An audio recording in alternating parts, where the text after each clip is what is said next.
नमस्कार दोस्तों, स्वागत है आपका अपनी YouTube channel target with MS में। जैसा कि आपको पता है, आज उत्तराखंड टेट का एग्ज़ाम हुआ था और उसमें जो साइकोलॉजी के प्रश्न पूछे गए थे उनके बारे में आज हम 30 प्रश्नों के बारे में चर्चा करेंगे। और जो विद्यार्थी रिट एग्ज़ाम 2021 की तैयारी कर रहे हैं उनके लिए ये एक मॉडल पेपर के रूप में हो सकता है और उनको पता चल सकता है कि अभी कौन से प्रश्न ट्रेंड कर रहे हैं और किस लेवल का पेपर बन रहा है। तो ये पेपर आज का पेपर है वो मॉडरेट लेवल का पेपर है। और अगर आप मान के चलिए इसमें फैक्चुअल क्वेश्चन ज़्यादा पूछे गए, जो कि रेट में फैक्चुअल प्लस अप्लाइड क्वेश्चन पूछे जाते हैं। और रेट एग्जाम में परिभाषाएं भी कम पूछी जाती है, इसमें 2 से 3 परिभाषाएं भी पूछी गई है। तो आप मान के चलिए ये एक मॉडरेट पेपर है और जिनकी तैयारी अच्छी है उनके लिए ये एक आसान पेपर है, ऐसा मान के आप चलिए शुरू करते हैं। पहला प्रश्न कौन सा है? तो पहला प्रश्न है एनसीएफ 2005 से उठाया गया है कि राष्ट्रीय पाठ्यचर्या रूपरेखा एनसीएफ 2005 को तैयार करने के लिए कितने फोकस ग्रुप बनाए गए। सबसे इजी प्रश्न आया है, पहला ही प्रश्न बहुत इजी आया है कि जो राष्ट्रीय पाठ्यचर्या रूपरेखा है 2005 एनसीएफ 2005 है, उसको तैयार करने के लिए कितने फोकस समूह बनाए गए थे। तो इसके लिए 21 फोकस समूह बनाए गए थे। तो इसका सही आंसर क्या हो गया? सही आंसर हो गया बी। क्या हो गया? बी। जो 21 फोकस समूह है वो बनाए गए थे। तो ध्यान रखना, इसका सही आंसर क्या है? बी। नेक्स्ट प्रश्न क्या है? अलग अलग अवसरों या समतुल्य प्रशंसों के विभिन्न प्रशंस सेट पर एक ही व्यक्ति के प्राप्तांकों में स्थिरता या संगतता। देखो, आपको मैंने YouTube पर एक मूल्यांकन की जो विशेषताएं हैं उनके बारे में बताया था, जिसमें वस्तुनिष्ठता, विश्वसनीयता, वैधता, उनके बारे में पूरा यूनिवर्सिटी की बुक से ऐसा सार बताया था। और उसमें मैंने बताया था कि जो अगर स्थिरता या संगतता आ रहा है, कंसिस्टेंसी आ रही है, तो वो कंसिस्टेंसी किसकी विशेषता है? वो विश्वसनीयता की विशेषता है। इसका सही आंसर क्या हो गया? सी। राइट आंसर क्या हो गया? सी। नेक्स्ट प्रश्न है मानसिक द्वंद्व की स्थिति में किया गया समायोजन। मानसिक द्वंद्व की स्थिति में किया गया समायोजन कहलाता है स्वसमायोजन, सामाजिक समायोजन, कुसमायोजन, उपयुक्त में से कोई नहीं। तो कुसमायोजन तो होगा नहीं। और समाज के साथ किया गया समायोजन सामाजिक समायोजन कहलाता है, जबकि अपने खुद के द्वंद्व है, जो मानसिक द्वंद्व है, उनके साथ किया गया समायोजन स्वसमायोजन या सेल्फ एडजस्टमेंट कहलाता है। तो इसका सही आंसर क्या हो गया? ए हो गया। नेक्स्ट प्रश्न है किस मापन में आरंभिक बिंदु शून्य होता है। देखो, कौन सी मापन ऐसा है जिसमें आरंभिक बिंदु शून्य होता है? निरपेक्ष मापन, मानकीय मापन, स्वमानक मापन, उपयुक्त में से कोई नहीं। जो निरपेक्ष मापन है, जैसे आपको पता होगा स्टीवेन ने 4 विधियाँ बताई थी, जो मापनी की 4 मापनियाँ बताई थी, जैसे अंतराल मापनी है, अनुपात मापनी है, इस प्रकार की 4 मापनियाँ बताई थी। उसमें जो अंतराल मापनी आती है,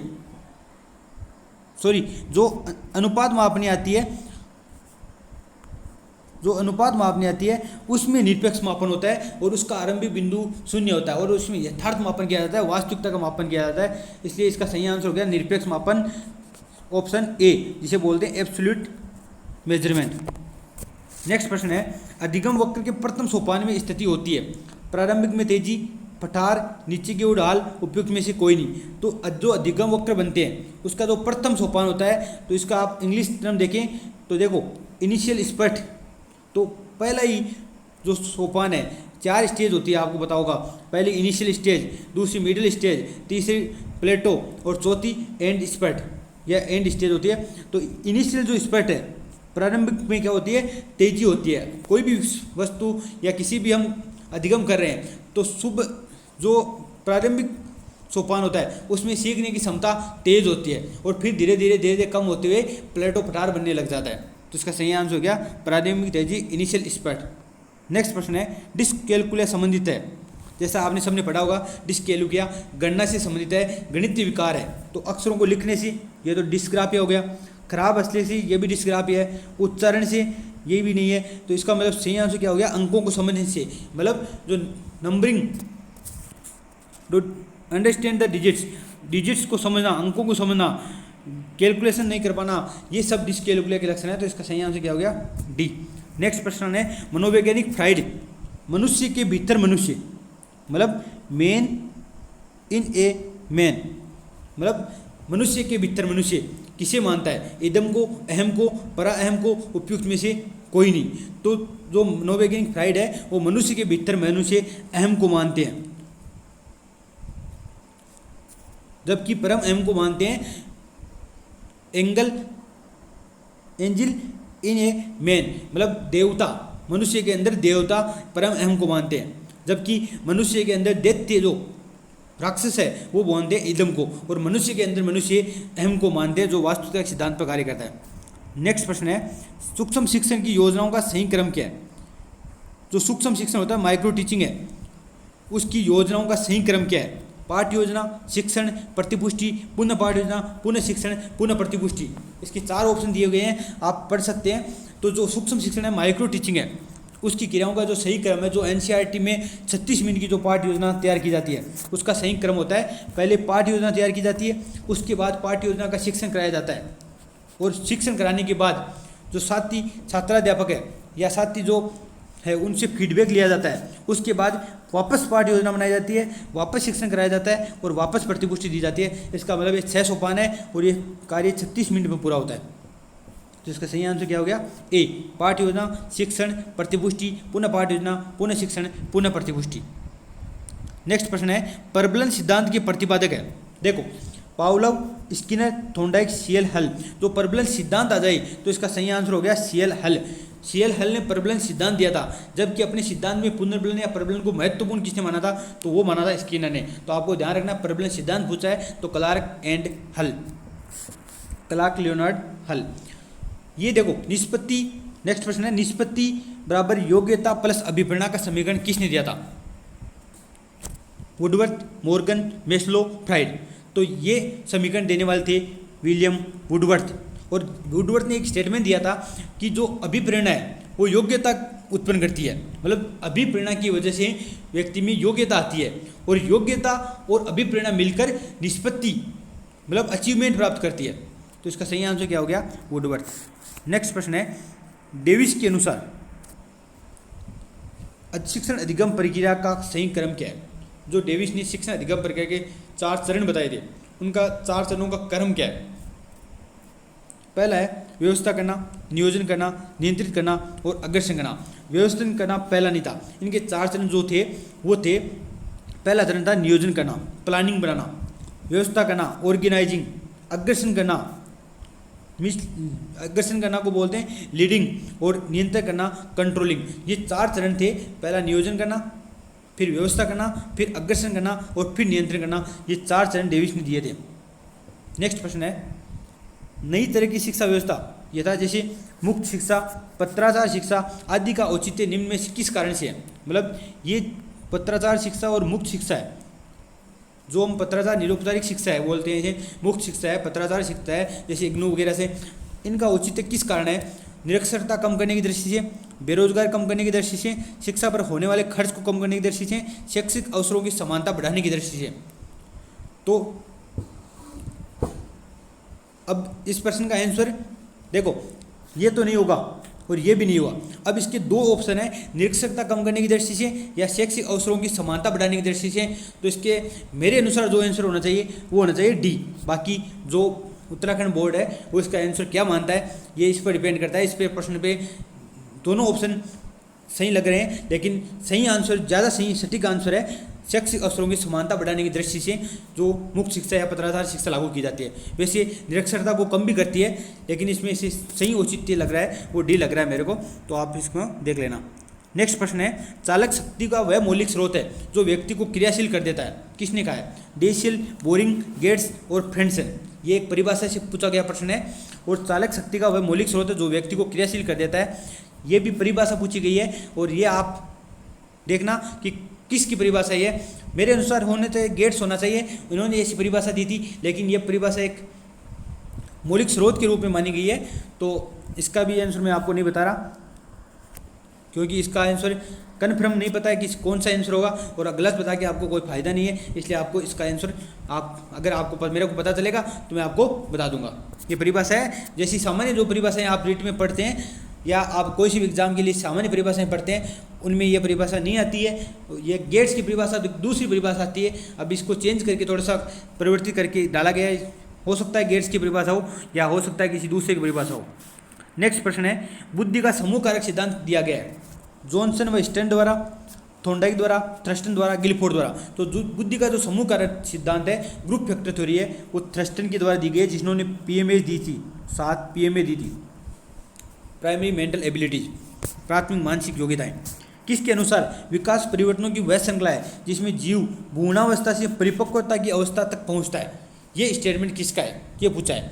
मतलब विकास परिवर्तनों की वह श्रृंखला है जिसमें जीव भ्रूणावस्था से लेकर परिपक्वता की अवस्था तक पहुंचता है। ये कथन है एलिजाबेथ हर्लो का। तो इसका सही आंसर हो गया ए। मतलब काफ़ी परिभाषाएं पूछी गई है और फैक्चुअल क्वेश्चन भी काफ़ी पूछा गया है। मनोशारीरिक सीमाओं के कारण बनने वाला जो अधिगम पठार है उसको समाप्त किया जा सकता है, समाप्त नहीं किया जा सकता, समाप्त करना कठिन होता है, समाप्त करना सरल होता है। मनोशारीरिक का मतलब हो गया साइकोफिजिकल, जो या तो मन की वजह से या मनोगतिक, साइकोफिजिकल मान सकते हैं, मनोगतिक मान सकते हैं। जो मन और शरीर की जो सीमा है, मतलब एक मन की भी एक सीखने की सीमा होती है, एक मन की एक सीमा होती है सीखने की, और शरीर की भी एक सीखने, कोई भी शरीर में कौशल सीख रहे हैं उसकी भी एक सीमा है। उससे जो बनने वाला जो अधिगम पठार है, मतलब एक शरीर की एक सीमा है, इस सीमा के आप आगे नहीं सीख सकते, या मन में भी एक सीमा है उससे आगे आप नहीं सीख सकते। ऐसे पठारों को, अधिगम पठारों को क्या समाप्त किया जा सकता है? समाप्त नहीं किया जा सकता। समाप्त करना कठिन होता है और समाप्त करना सरल होता है। तो कोई भी जो पठार है उसको बिल्कुल समाप्त तो नहीं किया जा सकता, लेकिन कुछ हद तक समाप्त किया जा सकता है। तो सरल होता है ये तो नहीं मान सकते, और समाप्त नहीं किया जा सकता ये भी नहीं मान सकता।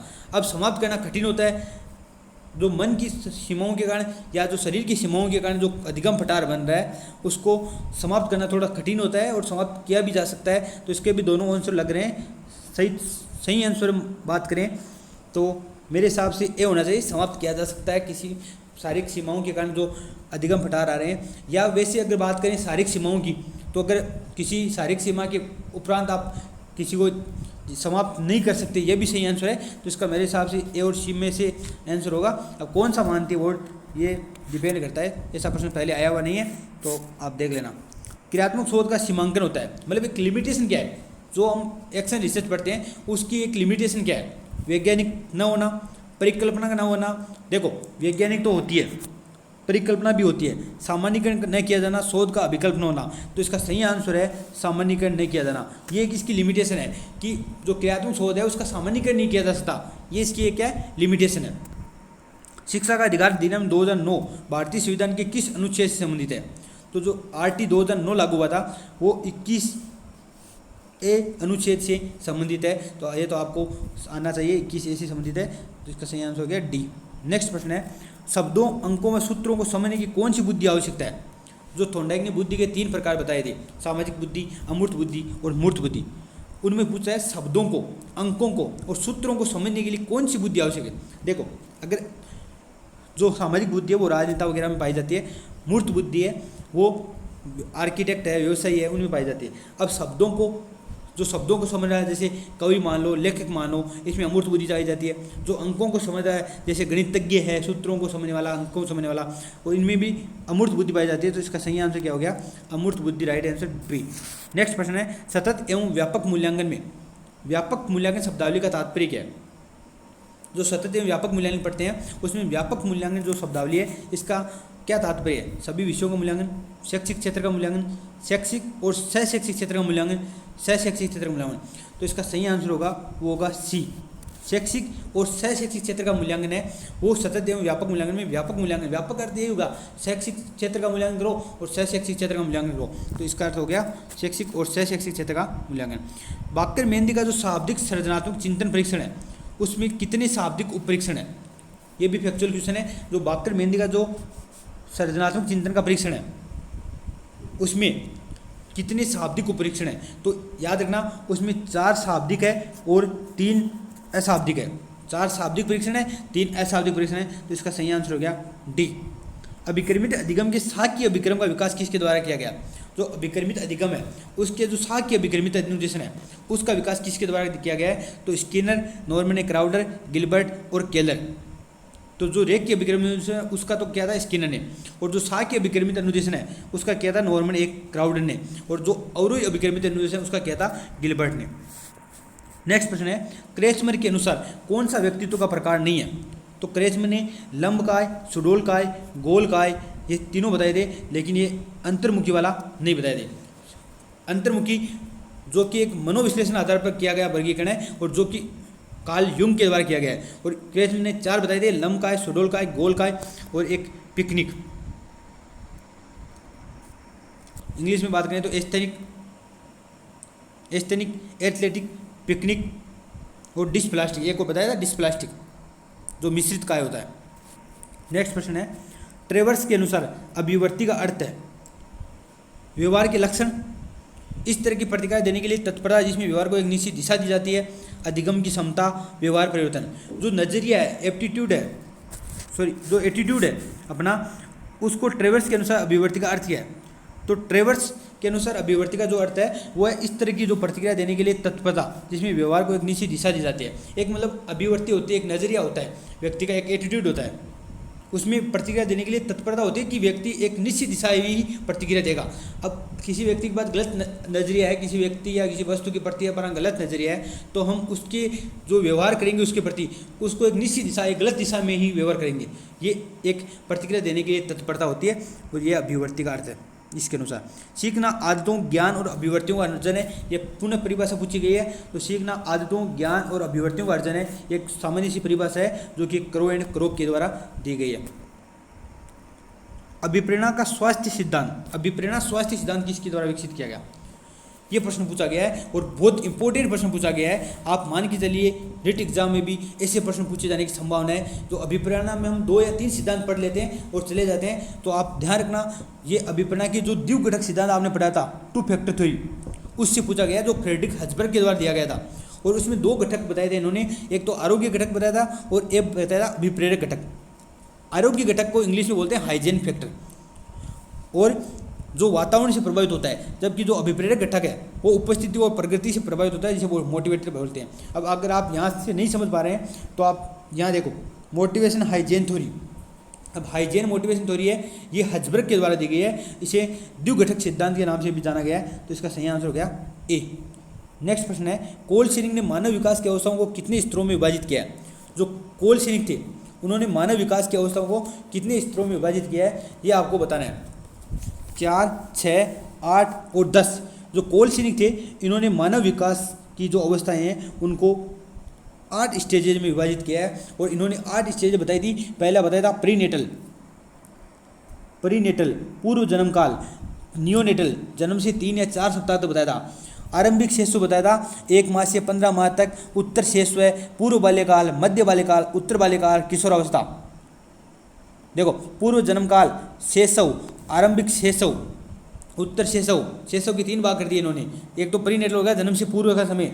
एक इन्होंने शैशव की 3 भाग किए, शैशव, आरंभिक शैशव, उत्तर शैशव। इसके बाद बाल्यकाल के 3 भाग किए, पूर्व बाल्यकाल, मध्य बाल्यकाल, उत्तर बाल्यकाल, और बाद में बताया था किशोरावस्था। ये 8 अवस्थाएं बताई थी कोल सेनिक ने। नेक्स्ट प्रश्न है, किसके अनुसार समायोजन वह प्रक्रिया है जिसके द्वारा प्राणी अपनी आवश्यकताओं और इन आवश्यकताओं की पूर्ति को प्रभावित करने वाली परिस्थितियों में संतुलन बनाए रखता है? यह परिभाषा किसकी है? तो यह परिभाषा है बोरिंग, लेकफील्ड व वेल्ड के द्वारा दी गई परिभाषा है कि समायोजन वह प्रक्रिया है जिसके द्वारा प्राणी अपनी आवश्यकताओं और इन आवश्यकताओं की पूर्ति को प्रभावित करने वाली जो परिस्थितियाँ हैं उनमें संतुलन बनाए रखता है। तो यह परिभाषा किसकी है? बोरिंग, लेकफील्ड व वेल्ड की।